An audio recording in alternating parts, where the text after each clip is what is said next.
The Collegian News is brought to you in part by Nominate a student leader for the Scorpion Leadership Ring. 2 student leaders will be chosen based on their academic performances, leadership at UTB, TSC, and service to their community.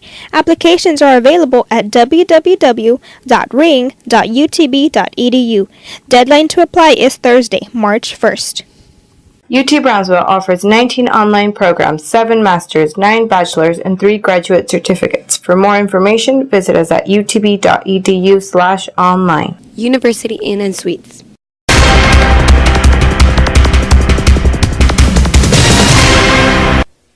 Hi, welcome to another edition of the Collegian News. I'm Melissa Ramirez.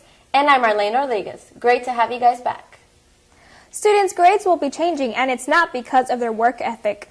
Here's Rene Cardona with more on the changes that will impact students. Students will now see pluses and minuses on their transcript with the implementation of a new grading policy slated for fall 2012. Instead of submitting a flat A, B, C, D, or F, faculty will now be expected to utilize a scale that divvies grade points more precisely.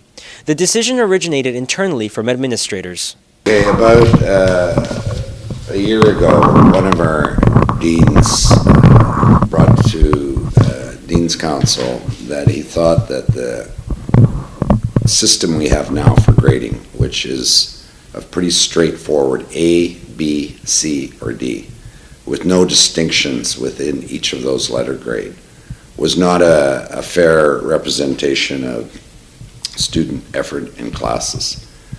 And he brought forward lots of evidence from a wide variety of very good institutions across the country that use a letter grade system that has, in the case of A's, B's, and C's, an A plus, an A, and an A minus, with each one generating a different score for your GPA. So that means that an exceptionally good student who scores a 4 means that they're performing in the high 90% range, as opposed to meaning any student with an 80 or above average. Under the new system, a student earning anywhere between a 90 and a 92.9 will receive 3.67 grade points per semester credit hour, compared to a student receiving anywhere between a 93 and a 97.9 or between a 98 and a 100, both of which ultimately equal 4 grade points. As for the B, C, and D range, getting a grade with a plus places you 0.33 points above a flat 3.0, a 2.0, or a 1.0. Although students are unsure of the impact on their own success, some do see a silver lining. I think it would make people do better. It really would, because now instead of a 70, with 70 you get a 2.0, and now you get a 1.67. So that's not really good. So people would have to really improve of themselves as a student and as a person in generally, because it'll make them want to strive and work harder, and that will carry on through their life, since we're young people and we're just starting. Professors are expected to follow the new policy. However, no policing will be done to ensure compliance. For the Collegian News, I'm Rene Cardona. Also in news, the Brownsville City Commission has approved a budget amendment to fund its collective bargaining agreement with firefighters. City Hall reporter Samantha Reese fills us in. The city will take more than $400,000 from its general and airport funds to increase firefighters' wages. During its meeting last Tuesday, the Commission approved a resolution amending the budgets of its general and airport funds to provide $408,766 to firefighter collective bargaining employees. Honorable Mayor, members of the City Commission, this is just a housekeeping item. This is a contract that was approved on December 13th. When we prepared the budget for 2012, this additional amount was not included in the original budget, so tonight we're asking you to provide funding for this particular contract. The total amount is $408,766. It involves the general fund and the airport fund. And again, we ask that you approve this amendment. All those in favor say aye. Aye. The department's lieutenants will receive a 4.9% increase, and its other employees will get a 3% raise. The Commission also adopted an amendment to provide a cost of living adjustment, or COLA, for non-collective bargaining city employees. A total of $575,588 was budgeted from several of the city's departments to pay for the increase. Altogether, the general fund's contribution to this is $477,771. Other self-supporting funds will be $97,817. I might add that this COLA is for employees that have not received an adjustment for the last 4 years. So we haven't adjusted an increase in living expense in... Currently, the city has 732 non-union employees. Gonzalez said these workers will receive a 3% wage increase beginning February 13th. For the Collegian News, I'm Samantha Reese. SGA Vice President of Administration Norma Linda Reina has been appointed to a very prestigious position. Yes, she will represent the University of Texas system as Vice Chair of the University of Texas State Student Advisory Council Executive Committee. Here's SGA reporter Michelle Serrano with the details. Reina will work closely with the University of Texas System Board of Regents starting in May, when she will consider recommendations for the UT system. What my title entails is pretty much, of course, being active when the chair isn't. I'm in charge of the United to Serve project, which is which all universities are participating in, and it's like a service project. Reina also addressed the proposed revisions to the university's Handbook of Operating Procedures, which will be discussed in the next session of the Senate.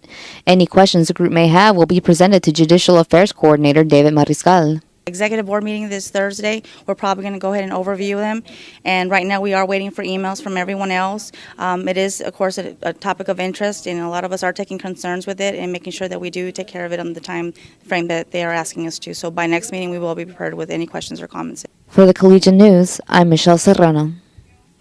In 1611, the then Aramaic, Hebrew, and Greek language Bible was translated into English, known as the King James Bible.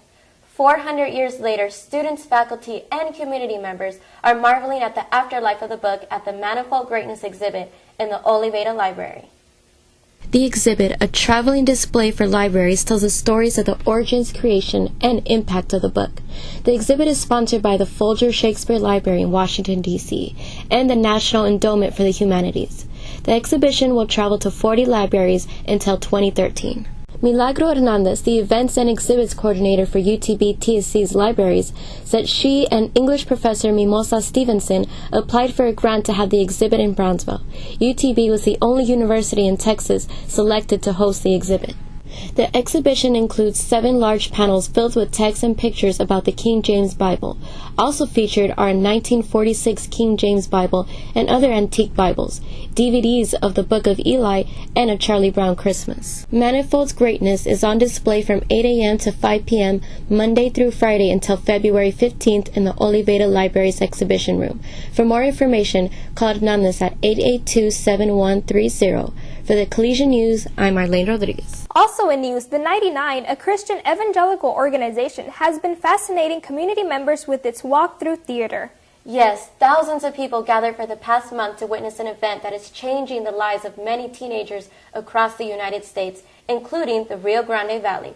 Here's Jasmine Ocera with the story. People gather for the past months to witness an event that is changing the lives of many teenagers across the United States, and is currently impacting our local community members. Well, the 99 is a reality walkthrough theater, and it focuses on the leading cause of death to teenagers and young adults, and it graphically reenacts the end result of poor choices. Katia Saldivar and Jordan Flores, Veterans Memorial High School students, were among the audience on January 27. Well, from what we heard, it sounds like, I don't know, like they're supposedly going to take you to like 4 rooms of how like people die every day. And like supposedly somebody's going to be like guiding you through it, and it's supposed to be like hell sort of. This life-changing project was born in the heart of Terry Hanshaw and a committed team 3 years ago, with the only purpose to raise consciousness about the real dangers teens face every day, and to encourage our community to not take life for granted, but instead be part of the solution. For the Collegian News, I'm Jasmine Oceda. And with Valentine's Day in the air, the Collegian went around campus asking students what their plans are for Valentine's Day. Here's what the lovebirds, or single birds, had to say. I'm spending the afternoon with my girlfriend at my house. We're going to watch a movie and just spend some time together because what's really important about Valentine's Day is being together with the person you care about the most. And I'm going to make her dinner, watch a movie, just be romantic. My plans is be like any other day, just go to school, study, go home and eat, just whatever. No, it's not a special day for me. This Valentine's Day, I plan on actually taking my girlfriend to the beach and, having a little, kind of like a picnic there. And hopefully it's not as cold as it is today, but that's mainly it. Valentine's Day, I'm going to be spending it at church. I'm actually directing a play for my church about love relationships between husband and wife, and I think I'm really psyched for it. Now we have Joe Molina with this week's Club Spotlight. The Student Radio Club. Today I'm here with SRC Student Radio Club, and I'll be interviewing with Robert Reese, Carlos Holater, and Derek Castro. What is the purpose of the club? The main purpose of the club is to promote local talent within our university. We also help out other organizations with any musical help, and we also host our own musical events. What are the club activities? Cram and Jam for Tots. It was an event that we put together 2 years ago, and it's just a toy drive we host every winter, and we try to spotlight on who's hot at the time, local talents. It varies in genres. It could be rock and roll, punk rock, hip-hop, even country we've done before, and that's pretty fun. But it's just open to the community, let everybody come out and support it, and that's one of them. And then the big event we throw every year, which will be our second one this year, it's Rock and Beats, free music event for everybody. Show up, have a good time. What are the club requirements? Just pay a $10 fee and just be a student of UTB. I'm looking forward to attending the Rock and Beats Free Music Festival. What about you, Melissa? So am I. I'm a huge fan of underground music. Wow, who would have known? Now we have sports reporter Valerie Secrets with this week's Sports Roundup. Thanks, Marlene. This week on Sports Roundup, the UTB TSC baseball team faced off against the Jaguars of the University of Houston, Victoria. Here's the play. The Scorpions split two doubleheaders with the Jaguars of the University of Houston, Victoria on February 3rd and 4th. In the first game on February 3rd, the Scorpions came out on top over the Jaguars 9-0 in a 7-inning game. Shortstop Joel Fernandez and outfielder Colby Hensey scored home runs in the second and third innings. UTB TSC led the second game 4-2, but was caught by surprise in the 6th and 7th innings when the Jaguars scored 5 runs. Fernandez and fellow Scorpion Kyle Douglas scored 2 runs each. The Jaguars returned February 4th to challenge the Scorpions in another doubleheader played at Scorpion Field. The University of Houston, Victoria got a head start on pitcher Zach Armstrong when they scored 7 runs in the first 2 innings of the game. 5 innings later, the Jaguars still kept the lead with the score of 1-9. The Scorpions came alive and made a comeback, scoring 7 unearned runs, 6 after 2 outs were made in the inning. Outfielder Zach Cordia's 2-run double changed the score 8-9. The University of Houston, Victoria changed pitchers shortly after and kept the 1-run lead over the Scorpions to end the game. The second game was cut short for the two teams due to lightning and a thunderstorm. Pitcher Adam Vera performed well, throwing 68 pitches, 49 strikes, and 19 balls in 6 innings. Sophomore Baylor Bickerton replaced Vera on the mound in the 7th inning and allowed only 1 run. The Scorpions took home the win against the Jaguars 6-2. On Tuesday, the Scorpions will make their way to Texas A&M Kingsville for a doubleheader showdown against the Javelinas starting at 3 p.m. On Friday, the team will be back at Scorpion Field to play against rival Texas Wesleyan University Rams in another doubleheader starting at 1 p.m. And finally, on Saturday, the Scorpions will finish off their week with a third game against the Rams that will begin at 1 p.m. I also met with senior infielder Joel Fernandez for our Athlete of the Week profile.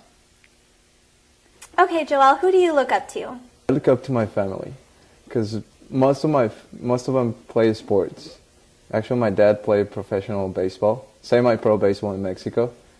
And, since then, I just love the sport.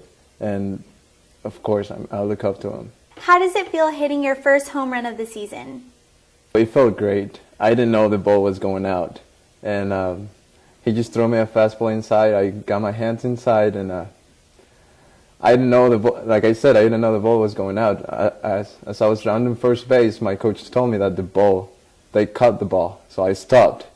But after that, I realized that the ball, like the umpire said that it was a home run, so I just kept running. What do you enjoy doing in your spare time? I like to collect hats and watches. Okay, and is it like certain kind of hats, like baseball hats? Baseball hat, any kind of hat. I have a ton of them. And what has your proudest moment been in baseball? It was last year when we played Northwood in the conference tournament. We have to win 2 games in order to qualify to the national tournament. So the first game was really, really close. And the second one, we just knew we were going to win. And I was really proud of myself and proud of my teammates on all the effort we put into it. That's all I have for this week. Back to you, Marlene. Thank you, Valerie. I look forward to seeing Joel and the baseball team do well this year. Well, that's all we have for this week on the Collegian News. Thank you for joining us. I'm Melissa Ramirez. And I'm Marlene Rodriguez. Have a great day.